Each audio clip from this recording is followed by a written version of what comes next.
Hello everyone. इस video में हम बात करेंगे कुछ पोस्ट मैट्रिक स्कॉलरशिप स्कीम्स की जो पोस्ट मैट्रिक और पोस्ट सेकेंडरी लेवल पे अवेलेबल हैं और जिनका फ़ायदा उठा के स्टूडेंट्स अपनी स्टडी को कंटिन्यू कर सकता है। So let's start with some of the scheme. सबसे पहली स्कीम हम डिस्कस करते हैं post matric scholarship scheme for minorities. ये scholarship scheme ministry of minority welfares of government of India के द्वारा ग्रांट की जाती है। ये scholarship post matric, secondary, college, university सभी लेवल के लिए दी जाती है। यदि कोई स्टूडेंट्स गवर्नमेंट इंस्टीट्यूट में स्टडी कर रहा हो या प्राइवेट इंस्टीट्यूट में, दोनों ही इंस्टीट्यूट के स्टूडेंट्स के लिए ये स्कॉलरशिप अवेलेबल है। इसके टारगेट ग्रुप माइनॉरिटी से बिलोंग करने वाले सभी स्टूडेंट्स हैं।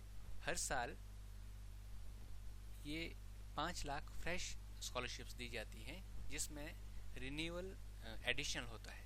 इसमें 30% जो सीट्स हैं वो गर्ल्स स्टूडेंट्स के लिए मिनिमम रिजर्व है, मतलब ये फ्लोर लिमिट है, सीलिंग लिमिट नहीं है। इसका एलिजिबिलिटी क्राइटेरिया सिंपल है। फैमिली इनकम 2 लाख से कम होनी चाहिए सालाना। अगर कोई ऐसा स्टूडेंट है जिसकी एनुअल इनकम फैमिली की 2 लाख से कम है तो वो इस स्कीम के लिए एलिजिबल है। सेकंड कंडीशन है प्रीवियस क्लास में आपके मार्क्स 50% से ज़्यादा होने चाहिए। ये 2 कंडीशन है। इसके अलावा कुछ दूसरी कंडीशन है, जैसे आपको कुछ डॉक्यूमेंट्स रिक्वायर्ड होंगे। एक आपको community certificate, previous years marksheet भी चाहिए होगी, income certificate from competent authority. ये income certificate usually revenue authority से बनता है, तहसीलदार या उनसे हायर लेवल के कोई ऑफिसर ये सर्टिफिकेट इशू कर सकते हैं और अब इसको अटैच करना पड़ेगा आपको ये अप्लाई करते वक्त। बैंक अकाउंट चाहिए स्टूडेंट का अपने नाम में और यूजुअली एक्टिव होना चाहिए वो। आपकी अटेंडेंस जिस क्लास में आप पढ़ रहे हैं, अगर आप स्कॉलरशिप लेना चाहते हैं तो उस क्लास में आपकी अटेंडेंस भी रेगुलर होनी चाहिए और आपकी परफॉर्मेंस भी एग्ज़ाम में सेटिस्फैक्ट्री होनी चाहिए। आधार भी रिक्वायर्ड है इस स्कीम के लिए, बट अगर आधार नहीं है तो कोई और डॉक्यूमेंट आइडेंटिफिकेशन के लिए वो भी एक्सेप्टेबल है। इसके अलावा आप एक टाइम में सिर्फ एक ही स्कीम का बेनिफिट ले सकते हो, मतलब स्टूडेंट ने किसी साइमल्टेनियसली किसी और स्कीम का बेनिफिट ना ले रहा हो। इसके अलावा हर फैमिली के सिर्फ 2 ही स्टूडेंट्स या 2 ही बच्चे इस स्कीम को अवेल कर सकते हैं। नेक्स्ट स्कीम आती है हमारे पास सेंटर सेक्टर स्कॉलरशिप स्कीम। ये department of higher education of central government के द्वारा दी जाती है। अगेन ये भी हमने जैसे कि इस वीडियो का टाइटल ही था पोस्ट मैट्रिक स्कॉलरशिप स्कीम्स, ये सभी स्कीम पोस्ट मैट्रिक लेवल के लिए। ये भी +2 के एग्जामिनेशन के बेसिस पे दी जाती है ग्रेजुएशन या पोस्ट ग्रेजुएशन डिग्री करने के लिए, जो कि स्टूडेंट्स कॉलेजेस एंड यूनिवर्सिटी में करते हैं। इसके अलावा ये स्कॉलरशिप प्रोफेशनल कोर्सेज जैसे मेडिकल या इंजीनियरिंग, अगर कोई प्रोफेशनल कोर्स कर रहा है तो मैं डिग्री कर रहा है तो भी ये स्कॉलरशिप मिलेगी, बट डिप्लोमा कोर्सेज के लिए ये स्कॉलरशिप नहीं मिलती है। इस स्कॉलरशिप स्कीम के टारगेट ग्रुप है meritorious students from families with income less then 8 lakh per annum. जिनकी इनकम 8 लाख से कम है सालाना, वो स्टूडेंट इस स्कीम के लिए अप्लाई कर सकते हैं। जब हम बात करें फैमिली इनकम तो उसमें पेरेंटल इनकम आएगी, भले ही आपके ब्रदर वगैरह अर्निंग हो, बट अगर आप डिपेंडेंट तो अपने पेरेंट्स पे ही होंगे तो पेरेंटल इनकम ही सभी जगह आती है और उसमें आपके मदर और फादर की कंबाइंड इनकम के बेसिस पे ही आपको सेस किया जाता है। Age group again 18 to 25। इसमें इस स्कॉलरशिप स्कीम में करंट सेशन के स्टूडेंट इसके लिए अप्लाई कर सकते हैं। एलिजिबिलिटी कंडीशन है students of current session above 80th percentile of successful candidates in respective stream from respective board. इसमें आपको कैलकुलेट करने की ज़रूरत नहीं है। वो सभी स्टूडेंट्स करंट सेशन के जो सक्सेसफुल कैंडिडेट के 80th परसेंटाइल से अबव है, ये आपको कैलकुलेट नहीं करना पड़ेगा क्योंकि सभी स्टेट एजुकेशन बोर्ड हर साल एक लिस्ट इशू करते हैं जिसमें वो बताते हैं कि 80th परसेंटाइल की कट ऑफ कहाँ तक गई है। जैसे 2020 जो प्रेजेंट ईयर है, इसमें एचवी बोर्ड ने एक लिस्ट, एक नोटिफिकेशन निकाला है जिसमें उन्होंने कट ऑफ बताई है 394 मार्क्स आउट ऑफ 500। मतलब वो स्टूडेंट्स जिनके मार्क्स 394 से ज़्यादा है वो सभी 80th परसेंटाइल से अबव है। वो सभी स्टूडेंट्स इस स्कीम के लिए एलिजिबल है। नेक्स्ट कंडीशन है कि स्टूडेंट ग्रेजुएशन या पोस्ट ग्रेजुएशन कोर्स कर रहा हो रेगुलर मोड से, कोरस्पोंडेंस कोर्स के लिए ये डिग्री नहीं मिलती है। इसके अलावा स्टूडेंट भले ही कॉलेज में पढ़ रहा है या यूनिवर्सिटी में पढ़ रहा है या उन इंस्टीट्यूट्स में जो कि all India council of technical education या यूजीसी या medical council of India, dental council of India etcetera से अगर रिकॉग्नाइज्ड है, तो उन सभी इंस्टीट्यूट के स्टूडेंट्स को ये स्कॉलरशिप मिलती है। फैमिली इनकम हमने बात कर ली है, 8 लाख पर ईयर से कम होनी चाहिए। अगेन स्टूडेंट किसी और बेनिफिट का, किसी और स्कॉलरशिप स्कीम का बेनिफिट ना ले रहा हो। इस स्कॉलरशिप स्कीम को 5 सालों के लिए दिया जाता है और 3 साल ग्रेजुएशन लेवल पे और 2 साल पीजी लेवल पे स्टूडेंट्स को ये स्कॉलरशिप दी जाती है। अगर कोई स्टूडेंट अपनी स्ट्रीम चेंज करता है +2 के बाद और एक ऐसी स्ट्रीम में एडमिशन लेता है जो उसने +2 में नहीं पढ़ी, जैसे LLB करता है या फैशन टेक्नोलॉजी करता है, उस केस में भी स्टूडेंट एलिजिबल होगा स्कॉलरशिप के लिए। इसमें स्कॉलरशिप का अमाउंट 10,000 पर ईयर है यूजी कोर्सेज के लिए, और अगर स्टूडेंट लगातार कंटिन्यूसली अच्छी परफॉर्मेंस के साथ पास करता है तो पीजी कोर्सेज में उसको 20,000 पर ईयर स्कॉलरशिप मिलती है। एलोकेशन इस स्कीम के अंडर हर साल लगभग 82,000 स्टूडेंट्स को स्कॉलरशिप दी जाती है और इन सीट्स को स्टेट वाइज एलोकेट किया जाता है। CBSE और ICSE बोर्ड के स्टूडेंट्स के लिए स्कीम्स में भी इसमें सेपरेटली एलोकेशन की गई होती है। इसमें गवर्नमेंट के नॉर्म्स के अकॉर्डिंगली रिजर्वेशन भी होती है। 15% SC स्टूडेंट्स के लिए, 7.5% सीट्स ST स्टूडेंट्स के लिए और अबाउट 27% सीट्स OBC स्टूडेंट्स के लिए रिजर्व होती हैं। जैसे हम बात करते हैं कुछ number of seats distributed among states, इसमें CBSE के लिए लगभग 5,400 सीट्स हैं, ICSE के लिए अबाउट 600, HP में 461 सीट्स, 461 स्टूडेंट्स को ये स्कॉलरशिप मिलती है। पंजाब में अबाउट 1900, हरियाणा में अबाउट 1500, यूपी में अबाउट 11,500, राजस्थान में अबाउट 4,000, ऐसे ही वेस्ट बंगाल में 5,900, उत्तराखंड में अबाउट 600, महाराष्ट्र में अबाउट 7,400, बिहार में अबाउट 5,600 एट्सेट्रा। तो आप इसमें देख सकते हैं कि हर स्टेट का अलग अलग कोटा है, एक तरह से सीट्स है, नंबर ऑफ सीट्स, और उतनी ही स्कॉलरशिप स्टेट्स को सेंट्रल की ओर से मिलती है। Last date to apply usually 31 October of every year होती है और इसके लिए नेशनल स्कॉलरशिप पोर्टल पर अप्लाई करना होता है। नेक्स्ट स्कॉलरशिप स्कीम है हमारे पास post matric scholarship scheme for EBC students, मतलब इकोनॉमिकली बैकवर्ड स्टूडेंट्स। ये स्कॉलरशिप दी जाती है ministry of social justice and empowerment के द्वारा। ये स्कॉलरशिप स्पेसिफिकली जनरल कैटेगरी के स्टूडेंट्स के लिए हैं जिनकी फैमिली इनकम 1 लाख से कम है और इंडिया में पढ़ रहे हैं और पोस्ट मैट्रिक या पोस्ट सेकेंडरी कोर्सेज कर रहे हैं इन गवर्नमेंट इंस्टीट्यूट्स ओनली। ये ध्यान रखना आपने, ये स्कॉलरशिप प्राइवेट इंस्टीट्यूट्स के स्टूडेंट्स के लिए नहीं मिलती है। अगेन ये स्कॉलरशिप किसी एजुकेशन की स्टेज पे, एक स्टेज पे आपको एक बार ही मिलेगी। जैसे कि अगर आप पीजी कर रहे हो, फर्स्ट पीजी मतलब आपकी, जैसे आप मास्टर्स कर रहे हो किसी कोर्स में तो फर्स्ट टाइम आपको मिलेगी। बट अगर आप सेम लेवल पे दूसरी डिग्री कर रहे हो, मान लीजिए आप सेकेंड टाइम में करते हो, तो आपको स्कॉलरशिप नहीं मिलेगी, मतलब एक लेवल पे आपको एक बार ही मिलेगी स्कॉलरशिप। नेक्स्ट आता है प्रोफेशनल कोर्सेज के लिए भी आपको सिर्फ एक बार मिलेगी। अगर आपने LLB कर दी है उसके बाद कोई और दूसरा प्रोफेशनल कोर्स करना चाहते हो तो भी आपको ये स्कॉलरशिप नहीं मिलेगी। नेक्स्ट आता है हमारे पास स्टूडेंट्स अगर किसी अंडर ग्रेजुएट या पोस्ट ग्रेजुएट कोर्स में फेल हो गए हैं बट उसके बाद वो अपनी स्ट्रीम चेंज करके कोई प्रोफेशनल कोर्स करते हैं फेल होने के बावजूद भी, तो भी वो एलिजिबल होंगे स्कॉलरशिप के लिए। बट अगर वो सब्सिक्वेंटली फिर से फेल होते हैं तब उनको स्कॉलरशिप नहीं मिलेगी। कोरस्पोंडेंस कोर्सेज के लिए भी इस स्कीम के अंडर स्कॉलरशिप मिलती है बट उसमें अमाउंट थोड़ा कम हो जाता है। एक और कंडीशन है, किसी एक परिवार के सेम पेरेंट्स के सिर्फ 2 मेल स्टूडेंट्स को ही ये स्कॉलरशिप मिलेगी। यदि 4 मेल स्टूडेंट्स है किन्हीं पेरेंट्स के तो चारों को स्कॉलरशिप नहीं मिलेगी। बट अगर गर्ल स्टूडेंट्स 4 हैं तो गर्ल स्टूडेंट्स सभी एलिजिबल हैं इस स्कॉलरशिप के लिए।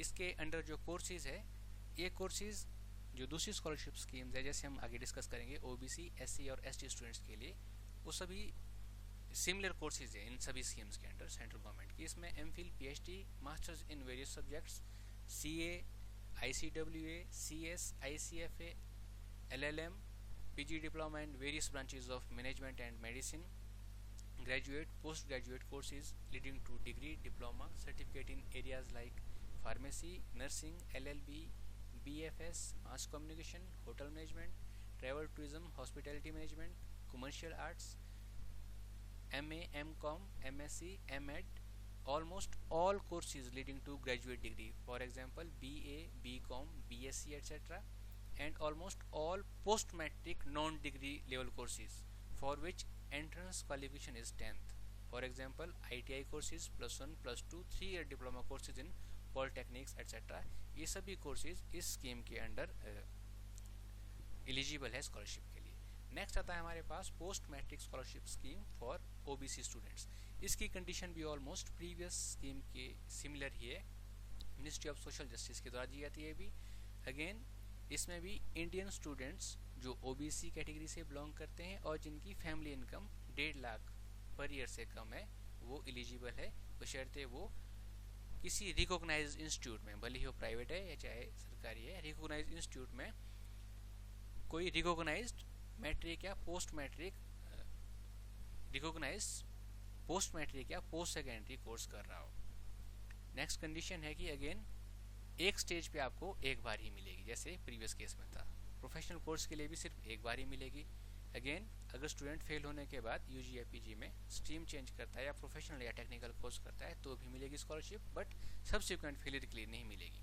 कोर्सपोंडेंस कोर्स के लिए भी स्कॉलरशिप मिलेगी। अगेन इस ओबीसी में भी किसी फैमिली के सेम पेरेंट्स के 2 मेल स्टूडेंट्स ही एलिजिबल है स्कॉलरशिप लेने के लिए, बट गर्ल स्टूडेंट्स सभी एलिजिबल है। ओबीसी के अंडर जो कोर्सेज है वो एग्जैक्टली सेम है जो हमने ईबीसी में डिस्कस कर लिए। Post matric scholarship scheme for SC students, इसमें भी again ministry of social justice and empowerment के अंडर ही आता है भी। इसमें भी Indian national belonging to scheduled caste community having income less than 2.5 lakh per year and studying in India and pursuing recognised post matric और post secondary courses from recognised institute only awarded by state of the domicile. This scholarship is also eligible for diploma courses. अगर आप diploma courses भी करें तो भी आपको scholarship मिलेगी। Again same condition, एक स्टेज पे सिर्फ एक बार, प्रोफेशनल डिग्री के लिए सिर्फ एक बार। अगर फर्स्ट टाइम फेल होते हो, कोर्स चेंज करते हो तो भी मिलेगी। कोरस्पोंडेंस मोड से स्टडी करे हो तो भी मिलेगी। यहाँ पर एक जो ध्यान देने वाली बात है कि all children of same parents are eligible under this scheme. यहाँ पर अगर 3-4 बच्चे जितने भी है सभी एलिजिबल होंगे इस स्कीम के लिए, चाहे वो मेल हो या फीमेल हो। सिमिलरली नेक्स्ट स्कीम है हमारे पास post matric scholarship scheme for ST students. ये मिनिस्ट्री ऑफ ट्राइबल अफेयर्स के द्वारा दी जाती है, सेंट्रल गवर्नमेंट की अगेन स्कीम है। इसमें फैमिली की इनकम, एनुअल इनकम 2 लाख से कम है। अगेन बाकी कंडीशन सिमिलर है कि इंडियन स्टूडेंट होने चाहिए, इंडिया में पढ़ रहे हो, किसी रिकॉग्नाइज्ड इंस्टीट्यूट में पोस्ट मैट्रिक और पोस्ट सेकेंडरी कोई कोर्स कर रहे हो किसी रिकॉग्नाइज्ड इंस्टीट्यूट से ही। अगेन ये स्कॉलरशिप स्टेट ऑफ डोमिसाइल से के द्वारा ही दी जाती है, तो आपको उसमें सर्टिफिकेट रिक्वायर्ड होगा डोमिसाइल का। ये डिप्लोमा कोर्सेज के लिए भी डिग्री मिलती है। अगेन एक स्टेज पे सिर्फ एक बार ही मिलेगी, प्रोफेशनल कोर्स के लिए सिर्फ एक बार ही। अगर स्टूडेंट पीजी या यूजी में फेल हो गए, रिकॉग्नाइज्ड प्रोफेशनल या टेक्निकल कोर्स करता है तो भी एलिजिबल होगा, बट सब्सिक्वेंट फेलियर के बाद वो एलिजिबल नहीं होगा। कोरस्पोंडेंस कोर्सेज के लिए भी मिलेगी। All children of same parents are eligible. इसमें कुछ कॉमन कंडीशन या डॉक्यूमेंट्स रिक्वायर्ड है, वो हम देख लेते हैं। Bank account in students own name, बच्चे का जो स्टूडेंट है जिसने स्कॉलरशिप अवेल करनी है उसके अपने नाम में बैंक में अकाउंट होना चाहिए और एक्टिव होना चाहिए। और साथ में आपको करंट ब्रांच का IFSC कोड देना। अगर आपने अपनी ब्रांच शिफ्ट की है प्रीवियस प्लेस से तो आपको ये इंश्योर करे आपकी जिस ब्रांच में प्रेजेंटली आपका अकाउंट है उसी ब्रांच का आपने IFSC कोड मेंशन करना है। रिस्पेक्टिव कैटेगरी या कम्युनिटी सर्टिफिकेट लगेगा आपको कॉम्पिटेंट अथॉरिटी से। Income certificate again competent authority, tehsildar और हायर ऑफिसर से रिक्वायर्ड होगा। आधार नंबर मैक्सिमम स्कीम में रिक्वायर्ड है और ये आपके बैंक अकाउंट से भी लिंक्ड होना चाहिए। Bonafide resident certificate of state, ये कुछ केसेस में आपको रिक्वायर्ड होगा, बट नहीं भी है तो भी आप बनवा ही लीजिए, क्योंकि मैक्सिमम कॉम्पिटिटिव एग्ज़ाम में इसकी ज़रूरत पड़ती ही है। नेक्स्ट आता है हमारे पास educational qualification certificates of previous classes. ये भी आपको जैसे 10th का सर्टिफिकेट आपको एज डेट ऑफ बर्थ का प्रूफ के लिए रिक्वायर्ड होता है, बाकी सर्टिफिकेट आपको क्वालिफिकेशन के लिए रिक्वायर्ड होंगे। Should not be availing benefit of any other scholarship scheme. Again ये भी आपने ध्यान रखना है कि आप साइमल्टेनियसली दो या दो से ज़्यादा स्कीम्स का बेनिफिट नहीं ले सकते। ये जो भी हमने जितनी भी स्कॉलरशिप्स की बात की है, इन सभी के लिए एप्लीकेशन ऑनलाइन ही की जाती है और नेशनल स्कॉलरशिप पोर्टल पे ही हमें अप्लाई करना पड़ता है, except INSPIRE scholarship scheme. INSPIRE scholarship scheme for higher education, ये department of science and technology government of India के द्वारा ग्रांट की जाती है। ये स्कीम साइंस स्टूडेंट्स के लिए है, करंट सेशन के ऑब्वियसली, जो टॉप 1% ऑफ क्वालिफाइड स्टूडेंट्स में आए हैं +2 के एग्ज़ाम में। किसी भी स्टेट के जो एजुकेशन बोर्ड है उसके द्वारा कंडक्ट किया गया जो +2 का एग्ज़ाम है या सेंट्रल बोर्ड का, उसके टॉप 1% जो स्टूडेंट्स हैं उसमें स्टूडेंट का नाम होना चाहिए। क्वालिफाइड स्टूडेंट्स में वही स्टूडेंट इसके लिए एलिजिबल होंगे। और नेक्स्ट कंडीशन इसमें, ये स्कॉलरशिप सिर्फ साइंस स्टूडेंट्स के लिए ही है, मतलब ये post graduate and under graduate courses के लिए दी जाती है अगर स्टूडेंट नेचुरल या बेसिक साइंसेज में बीएससी या एमएससी कर रहा हो। Age group again 17 to 22। आपने ध्यान रखना है अगेन करंट सेशन में ही आपने अप्लाई किया होना चाहिए। इसमें भी ज़्यादा कन्फ्यूज होने की बात नहीं है, हमें कैलकुलेट कुछ नहीं करना पड़ता है। हर स्टेट अपने आप एक लिस्ट निकालती है जिसमें बताती है कि टॉप 1% स्टूडेंट्स कौन से हैं जिन्होंने +2 के एग्ज़ाम को क्वालिफाई किया है। इस बार जैसे एचवी बोर्ड ने रिसेंटली एक नोटिफिकेशन निकाली है जिसमें ये कहा गया है कि 461 आउट ऑफ 500 से ज़्यादा जिन बच्चों के मार्क्स हैं वो सभी टॉप 1% में फॉल करते हैं, मतलब वो सभी स्टूडेंट्स इंस्पायर स्कॉलरशिप के लिए एलिजिबल है, प्रोवाइडेड अगेन उन्होंने साइंस पढ़ी होनी चाहिए, साइंस वाले एलिजिबल होंगे इसके लिए, और उन्होंने रेगुलर मोड में बीएससी या एमएससी में एडमिशन ली हो। इसके अलावा आईआईटी AIPMT स्टूडेंट्स जो टॉप 10,000 रैंक्स में आए हो ऑल इंडिया लेवल पे, और इन इंस्टीट्यूट में नेचुरल या बेसिक साइंसेज में इंडिया में ही कोर्स परस्यू करे हो, वो भी इसके लिए एलिजिबल। इसके अलावा कुछ और भी स्टूडेंट्स इसके लिए एलिजिबल होते हैं, बट मेन ये दो कैटेगरी हैं जो मैक्सिमम सीट्स को फिल करती है। इसमें टेन्योर 5 साल होता है, जिसके लिए 5 साल के लिए आपको स्कॉलरशिप मिलेगी, बट साथ में कंडीशन ये भी है कि हर साल आपकी एग्ज़ाम में परफॉर्मेंस अच्छी होनी चाहिए, सेटिस्फैक्ट्री होनी चाहिए। एप्लीकेशन सिर्फ आप ऑनलाइन मोड से ही अप्लाई कर सकते हो। इसके लिए डॉक्यूमेंट्स जो रिक्वायर्ड है +2 marksheet, 10th certificate, endorsement certificate from principle of the college जहाँ पे आपने एडमिशन ली है। स्टूडेंट का अपने नाम में SBI बैंक में अकाउंट होना चाहिए। आपने ध्यान देना, जो प्रीवियस स्कीम थी उसमें किसी बैंक में आपका अकाउंट हो सकता है, बट प्रेफरेबली गवर्नमेंट ही कहती है कि जो सेंट्रलाइज्ड बैंक है, रिकॉग्नाइज्ड बैंक, उसी में आपका अकाउंट हो तो बेटर है। बट यहाँ पर स्पेसिफिकली कहा गया है कि आपको SBI बैंक में आपका अकाउंट होना चाहिए और आधार से भी वो लिंक्ड होना चाहिए। इस स्कॉलरशिप के अंडर हर साल 80,000 रुपीज़ अमाउंट मिलता है स्कॉलरशिप का, जिसमें 60,000 स्टूडेंट को स्कॉलरशिप मिलती है और 20,000 एज मेंटरशिप मिलती है, मेंटरशिप अमाउंट होता है। टोटल नंबर ऑफ स्कॉलरशिप इसमें 12,000 है। एलिजिबल सब्जेक्ट्स जो हैं 18 सब्जेक्ट हैं।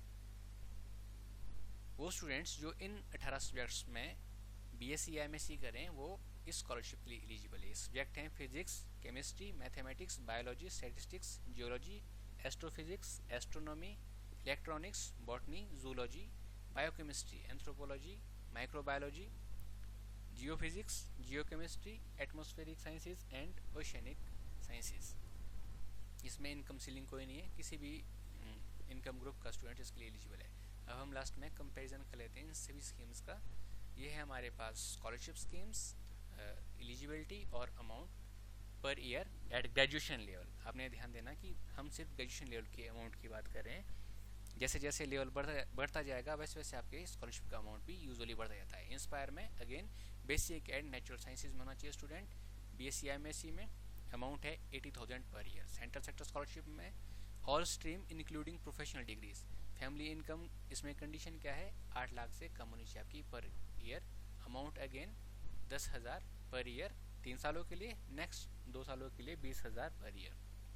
Post matric scholarship scheme for OBC students, OBC students with family income less than 1.5 lakh per year. इसमें ए पार्ट ऑफ फी आपका जो आपने पे किया इंस्टीट्यूट को प्लस 210 रुपीज़ पर मंथ, ये आपका मेंटेनेंस अलाउंस कहते हैं इसको, ये मिलेगा आपको लगभग 10 महीनों के लिए मिलता है ये एक साल में। तो फी का कुछ पार्ट प्लस 2-3,000 आपको पर ईयर मिलेंगे अगर आप डे स्कॉलर है। अगर हॉस्टलर है तो अगेन 400 के करीब अमाउंट होगा, और अगर आप पीजी वगैरह करें तो अमाउंट ये बढ़ जाता है। अगर स्टूडेंट विद डिसेबिलिटीज़ है अगेन ओबीसी के साथ, तो उसमें कुछ आपको एक्स्ट्रा अलाउंसेस भी मिलते हैं। नेक्स्ट आता है हमारे पास post matric scholarship scheme for EBC. इसमें again EBC student with family income less than 1.0 lakh per year, a part of fee plus maintenance allowance. Again post matric scholarship scheme for SC and ST, SC में income limit 2.5 lakh है, 2.5 lakh per year है, ST में 2 लाख है, minorities में भी 2 लाख है, और इन तीनों में स्कॉलरशिप का अमाउंट इक्वल है, एग्जैक्टली सेम है। आप इसको कंपेयर कीजिए और इसमें से जो बेस्ट स्कीम है उसी के लिए अप्लाई कीजिए, क्योंकि नेशनल स्कॉलरशिप पोर्टल पर स्टूडेंट एट ए टाइम सिर्फ एक ही स्कॉलरशिप में अप्लाई कर सकता है, क्योंकि वो आधार लिंक्ड है। अगर आप 2 या 2 से 10 स्कीमों में अप्लाई करते हो तो उस केस में आपकी दोनों ही या जितनी भी आपकी एप्लीकेशन है वो सभी रिजेक्ट हो जाएंगी। तो इस वीडियो का पर्पज़ यही है कि आप जो आपके लिए बेस्ट स्कीम है उसी में अप्लाई करें और उसका बेनिफिट लें। So take care, bye bye. अगर आपको कुछ इशू है तो आप मुझे मेल कर सकते हो, मैसेज कर सकते हो, जो मुझे लगेगा मैं आपकी क्वेरी को रिजॉल्व करने के लिए अवेलेबल हूँ। Thank you very much. If you like it then press the bell icon.